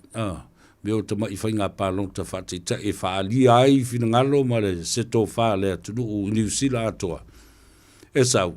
E fitu se fulu pasene o tangata e to afe na faa tala no ina ma fsilingia no ta upule na o si tanga o tausanga mai le ono sful ma le mai le ono sful ma le fitu e li tai el tangata le ai lava masisi fitu sful pasene 70% of those that went into the poll of those 1,000 people said we do not accept or vote for any person or any political party that has a manifesto of lifting the retirement and pension age to 67. Vai de popole se manu le to te le la kai. La kai ongoli maku ai oso mai lo masimea le a Christopher Luxon malana vai. Ai te eloina. Ai se sila la ia se manu ma le whafonga mai le tunu. Te Winston Peters. Ai o ia la ia te tonu I le whainga malo. O le ia te tonu I le national-led coalition government. Iun. Tele mea lana o te whatuai. E ta ua tele le tātou mawhauwhau le loto I laua ia te tau ma le tā ua lau pālota ua mantua le system o lau whaunga ide I New Zealand nei, le MMP, member proportionate, o le winga lua au e kisi. Lau e kisi mua ave lau candidate po o le whaipule o lau tu malo. O le si la au e kisi. Ia e ave I le pati whau whai. E te loa le lei ta ua ia lana lava tau malana manifesto e manuia ai ia tangata. Awala na o le vaenga lea. O leo o tau luu le Qantas I Samoa. Nio e pei o na valo ia. Ia, ma iai ia whiutunga inga I le vā. E le ngata o Samoa ma le Qantas Airline se I tau tali e tuai ia le mama fatu o le taunga tau pasese le nei taimi. Ia ona o le iai lava o stato valele wa tasi lea ma tau pu. O lo vevesi E pea ma fai mai. Ia le lai tu a ngai. mai i le paketi a tō leo o lo i nei, e le ai se tupe o whalo o whaanganga mō se valele. Alale saunoanga le fionga le li parimia, wha pe fo le minsta. Mai, o le fitu na inga ma le mimilo e tangata nei, e o lava e tau mawhai fo le. Sa ili masei po lea se tala e sasi ai, ia minsta si nia nei o le kabineta, a mese le fionga le parimia, ma le minsta o tupe, le sui parimia. Ia o inae ai e ipi, le manatu na wa ola uri inei. E tinga na tau wha malama ma tau wha manino atu, ia le mata upu e winga i valele. Ai o ai suweni ane le na, ma whai atu le nei, koso mai ngā kai, ma koso mai uka. Rest assured, ole ai ai le valele. Vai fo la iai. Dea la lo nofo nei ma tino po le a leisi move le a whai le malo. E maua mai le valele. Tātou se e mai la ia le porkalam le malo. Na tali e ina ele mata upule nei. Ia o tau mana tua le lei. E le wha peo te tau whai atu. E tau wha mahali ai ia se tūlanga sa mua wha ma i te mea. Ioe. Nasa ula wina le tusi le ulua i tusi le na ina ua ulua i pale mai le whainga malo i le lua afe lua siful ma le tasi a o vevesi. E toi whafo i le isi valele. Ia na whapefo le ua toi tutongi tupe na o ile na valele. Whai mai e loto leanga. Na uli mo fia me ma le fasto le lua afe lua siful ma le tasi le toi whafo i o le valele na o mai. Ai le iloa. Tele mea o le valele le saunga le mu. E leo se valele na whaia e whewa i aitangata. It wasn't a passenger airline for the public. It was a cargo plane. Mea lai le marma lama iai. O e la mai, e mai la le meo le valele ave uta. E whaatiti e le atunu ue le mwhauna to e remodify to tolu o le valele. Ai ato e whai foi oka. Se whai tau miliona a lele ta otu, ele i whata o toa mai i le tūlanga. O le lisi o le valele. So it wasn't safe. Nā mai ala le valele. Ina ia whātau nuu le mana ongo o le hero pipi le o toi tū malo. I le kea tangata nei o tō se sila iai. I le tai kea. Nā leo mai ai luma malau mai whai mai. Fia popoko la koma loko leanga waleng koe whafo i le valele. A lea la o whātu ia te utou. Ia mana tua le leo le nāla na ave le valele. E le sefe le valele mo le whamala ngai ma le whita loloa i o le atunu. O le valele foi. O le valele e te tau ono toi whapino fua. O le valele na la uai i auta. Ioi, mumusu e tau le mea le nao. Ai le lei, tuai ai whai mai se mea le lei, ma le mauti noa, ma le mātango fie, mō le tātou watunu. O tu te whai mea le anga i le atunu. Io, la mai la bianga, io pe o le mea fole, pe o le a mai al mea le waa lau koko, ma lau popo, ma lau kalo, lau uta, e whaatiti e ai i le atunu. So there you go. Ai, sa utusi e loe na ua whai mai, e le eifo se tupe. O le tusi le nā na whaama i te ai i le fionga i le tamaita i pāremia, whapena fo i le fionga, le sunga lauli le mari e toa, i le tau sanga lava le nā lua afe lua sifulma le tasi. Na utou whafonga iai, o le tusi le nā malona whaatulanga ina. O le mana onga, e la lafo i luma o le whainga malo fau o le lua afe lua sifulma le tasi e le whaatutua i le atua Samoa o tasi. O iai le tōtele o nisi sa mātou o sosi, mai o mai lava i le te mile nei o lo maua pēr whasota inga. Na whaapuna whanau ai ia ma whaama i te ai se la ngona, ina ia tu inatu i le malo, o iai se vaenga o le tōtele o le mātou mawhitanga i le nāwaitau, se i mai i le teimile nei.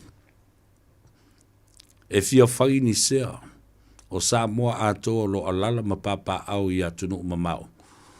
Whapena fo I Samoa lava la tau I lo alala mapapa au I to tonu o Samoa. E fia whai se ai. Ai, o le mata upu le ta oto atu, I le whai ngā malo, la tau te tapena mai se awala, wha le tū la fono. A legal framework so that people's shares and investment are protected and their rights are protected too. Ina ia whata oto mai se ala o le tū la fono e mwhai e una pui puia. Ia sea ma whaisawhanga tangata nei. Pe a whai e te tala mai e le malo. Le la uto whafonga tune iai. It is a private-public partnership with the government, the airline, and the public of Samoa. Le ngata, I le whainga paanga le na, le malo, le company valele le Samoa Airways, ai mai se foi, o tangata lau tele uma o Samoa, I whafo atu o Samoa, ma so se tafo lo langi. O lo o iai lo lātou wha mui. E ma whai o na fia whasoso ni atu. E whai fo I ma paanga, ma shareholders I le company va lele a le atunu. E se me le anga I le namea. Ia uto wawaila ia I le wheei o la wari ia. E mai o e soli tu la fono o au ngā tupe, ma su ngā tupe le nā.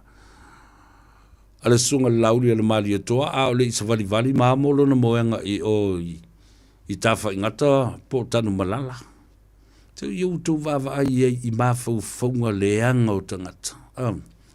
But this is an opportunity. Everyone should jump to the opportunity and say, look, we're grateful.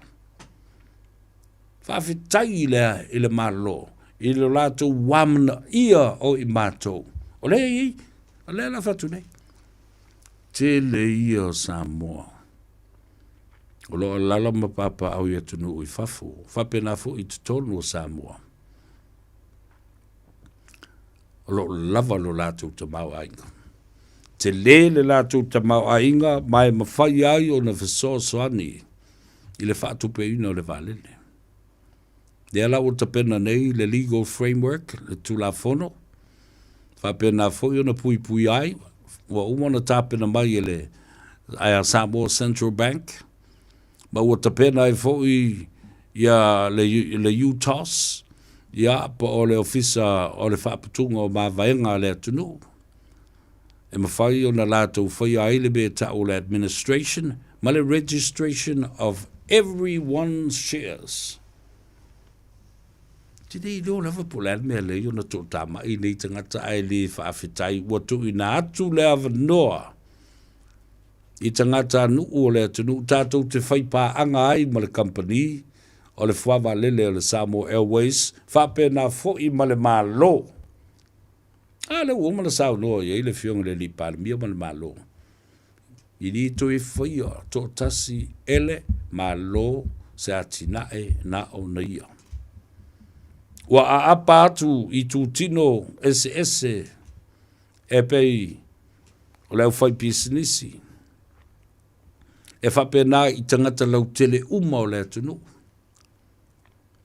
Ai maisi o le company. Ia le nātu si sātu I nātu fo I lona kopi I le sunga ia fatu tielu. Le li pule o lo iai nei. Sa auto whafonga iai I le taimi sa au whaatala no I nai I le I officer city po le pule sili le nao Samoa Airways. E winga le tusi le ale sa ronga fatu tielu. Le ataua o lo o teu manu I tono lo fatu I le tusi le na ma ua pei o se tala whaasolo fo le ua mai ona whaitau ato ia I le mana ongo Samoa I atunu I fafo. Ma se langona e fia tu watu tau au ole ma malu ole atunu ue so soani I le whainga paanga lea. Ai whei tai tangata. Ma o whaleanga whamai e le ma whai o na whai. E le eise tu la fono e whai e. A le e kapenga kula fo.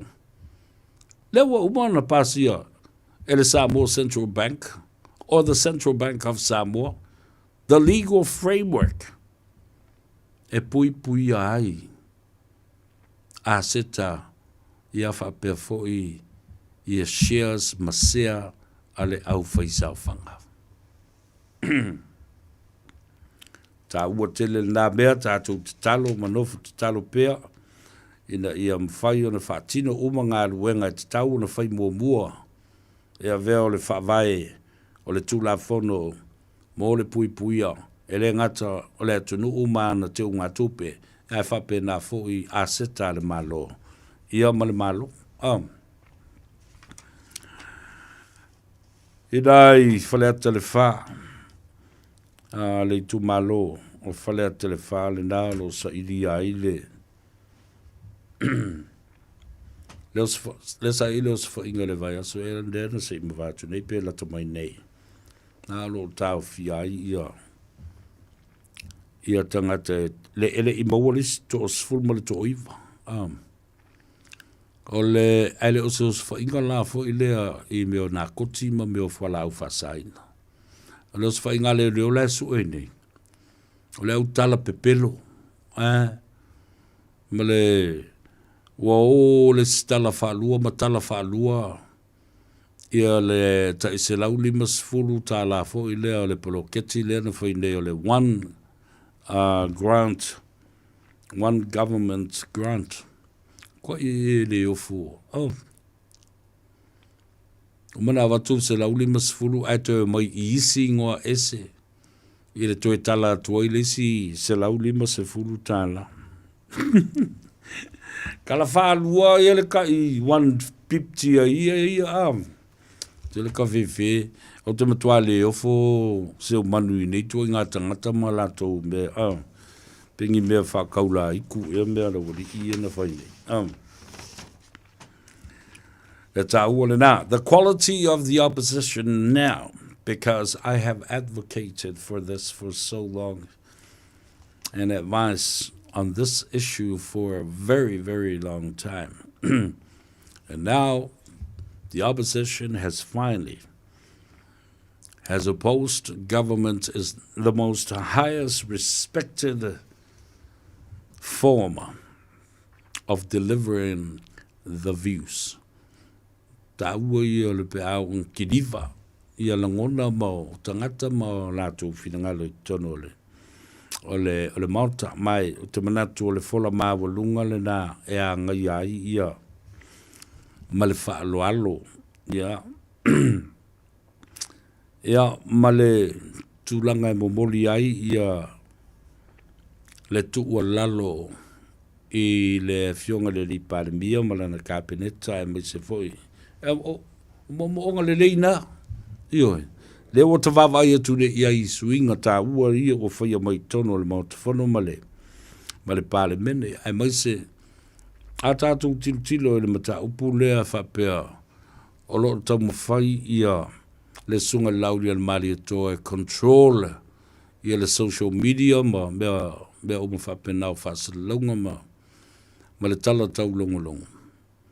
If you see it by far, pēale lila wa aima e maal malama na ngāl wenga le whai, a mo se fo I tiute ma matafu yo I le fionga le li paramia. E leo tau mawhai e tau fiofi, ma a poliu ia le tūlanga o le saulo tonga e whaatino ai whasalunga. Le ai. Ele o le nā. O lo tutusa leili fina ngalo le fionga I le li paramia. Male e fionga le whongaftalai. E le o le saulo tonga o lo tau fiofi, ai o le awala o lo whao ngā ina ai, le tātou ngana pā a ma le ngana e te tau na whaaloalo. I so se taimi I lunga o whesota inga o upenga ta whailangi. So in other words, the Prime Minister is not wanting to be in control of the social media and any other platforms. Not the press freedom or whatsoever, but the usage of the language. O le whao ngā ina, ta tau ma le mātango fie o le tātou ngangana lele o manongi leanga. I upu o lauri i o atu whaonga le social media e whaatino mai ai le vaenga le na. Mai, o le mata upu tā ua fo i lea, o sao noa i ai le fionga le li pāremia.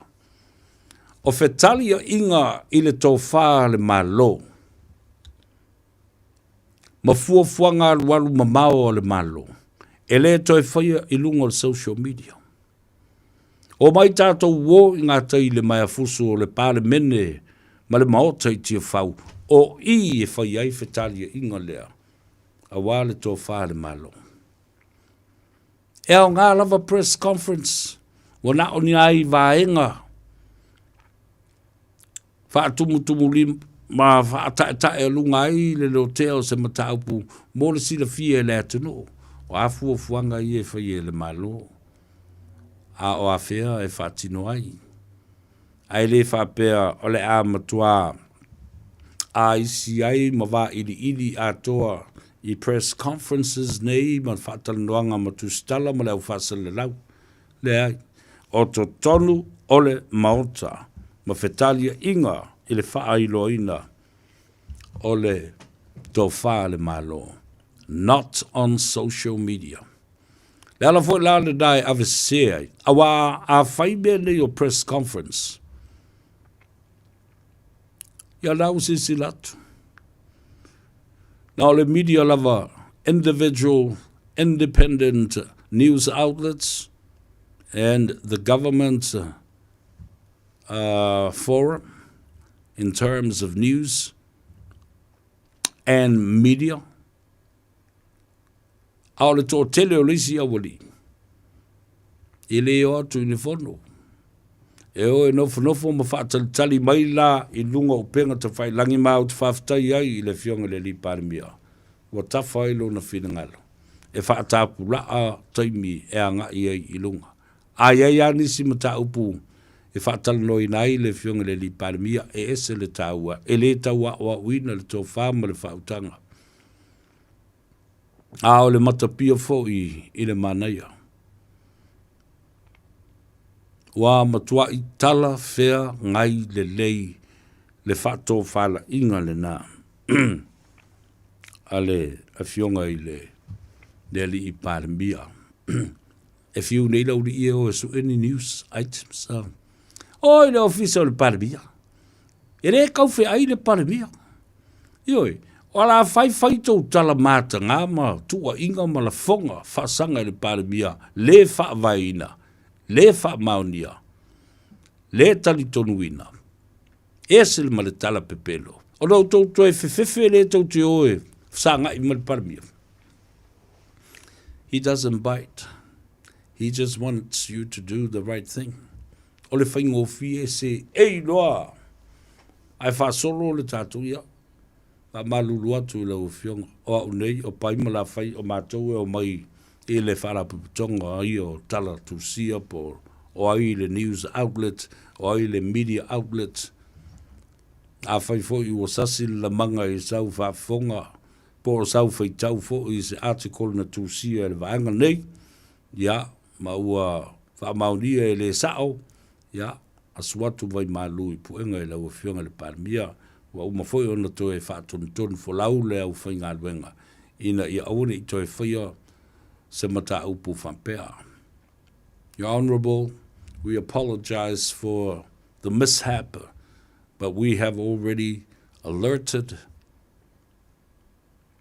and asked our staff for no repetition of such in the future. O le whaingo fia la tau ia. Langa fo o lai whao ngā le tātou tū mo le anga I whanua. Ma le tātou ngana e atangi ai le alofa. Ia, ta tonu fo I le whape nā lewa wai. I le pōpea se nuu I le tō whā. A le fionga le li pāremia ma whape atu ai. Ia le lei, auna koe whaia kou a mionga.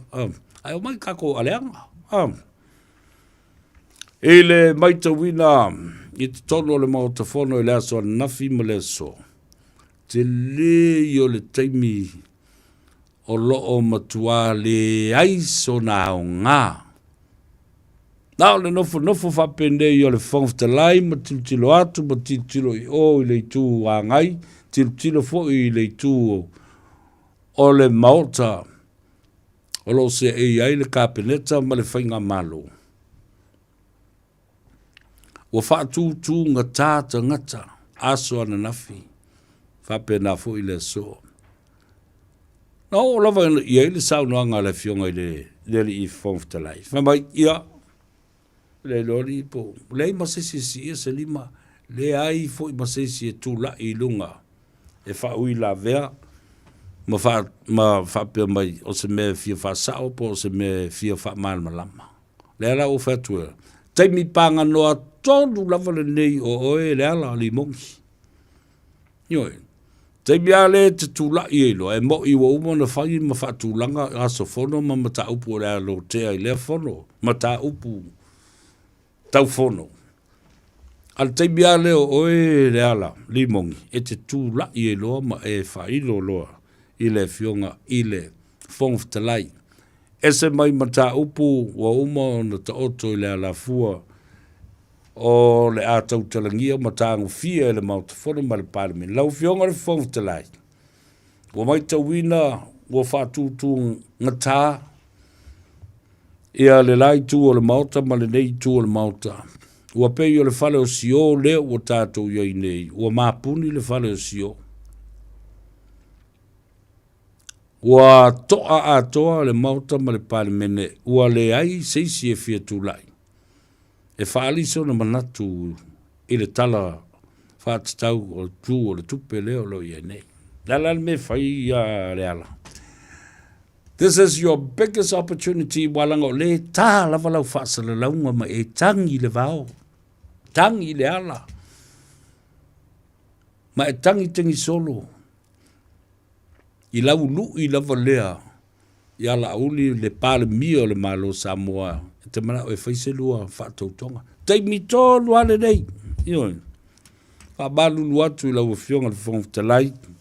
Mai tawina. Wale ia se fia tu na fai an nafi o mai foi nei na le fa mau taimi le mela fai na le nofo ma mata ma fa longo fai tau ia le telefoni ia le tangata la tou ia ma fai solo na Texas fa ofi lo ma le mata upu i le fionga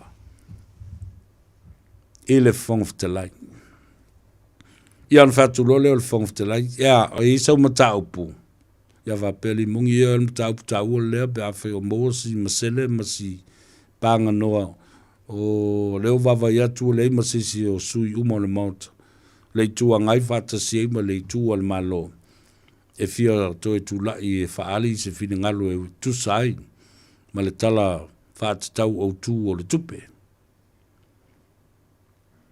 e tu lo le fionga fonta la mo tau ma ia te le lopo ua silsilane lau whasalunga whalau i tele o lewa na watu mai nei petesa.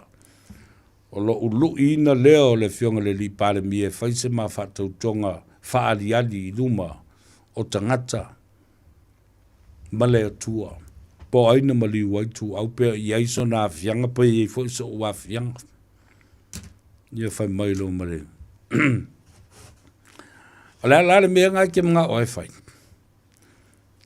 E leo te whanui nui atu i lau fionga i le whongwhtalai.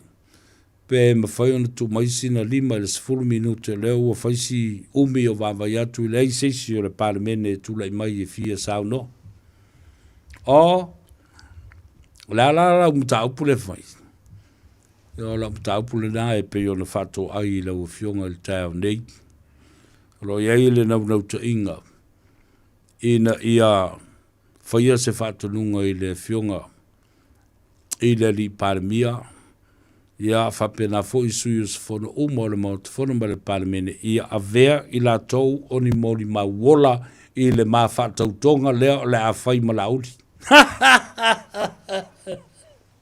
Vai lai bena o whatuai nei. A ore rori me ta upu e whai e tonu o le maut whono ma le parmene. La le me te le tua e lunga e whaali le umta upu leo. E mong although, you know, the woman set to the schedule, tatu te lo leia set to the schedule, o aso fono ma mata upu e lo telefono. A le wai whaui la vea il mata upu lea. Ina ia o mai la lau mata upu le te whaasala lau pēr, ma whaasala lau pēr. Nā le tari e ma tari e o te ngata. You have become a laughing stock because why? You look at it all the time and you're almost like a little child crying for somebody has taken his toys. Tola tangata maawin me taalo le la kovia. Se vai pola se tala. Ale ele mafai ona fai. Ele mafai ona fai. Awa ise ai. Ya le melna fai pala ai fai. Lua o le nāmea. O le tali e le fonga fitalai, talo fai. Wai. Alu e tui ngā tai mai tilu i ngā tai le ainga le tai. I le mea lau o le lea tu i ei lau mata upu. Mai le whaunga ina le fola maua lunga le nei o le pale mene talano i nā ini mea wha soli tu la fono wha pene i wha mamai si ngō stangata. Ao le tātou tele i o le tu la fono. I le mata upu lava la tau i le hit and run man maliu o tu au awa o le ua wha mama e se atu le wha masinonga sa iei mua mua. O lea, conspiracy to commit fraudulent of what? O moni mau, wha se se moni mau. Whaunga ina ia wha se se moni mau. Conspiracy to fabricate evidences of any testimonies or any eyewitnesses as well. Na awa ole tele o teimi e whae lawi loa pēa le nā vaenga o le tautalanga seri uri mungi. You think that people thinks that the more you come on and more that segment has been rebroadcasted over and over again. Ina ia whapea e mawalunga ai se tūlanga e loa ngofi ai e le o oe, o laului, o le me tau o le alafanga. O laului, o le me tau le whapeletania. It's an excuse. Whapea ai tangata ua tau ami o tonu uina oe. Mai I lou manatu e te tau na whai se lua whatau tonu. Ana ia. Mai tono na mau ta whanama le palmene e tau tilo. E ua na tali I fo le whongwhtalai. Vai. Vai se mea ke alu oi e ke kauko oi ngā oi. E leo se mata upu le nā. O loo a fia I te tono le schedule o fale o taimi maaso e whatino ai I ele whono usu o Samoa. I Samoa lau. La tātou wō. Ia, whaise malolonga ma tātou tau mā vai atua I lava I le nei a fiafi. O le...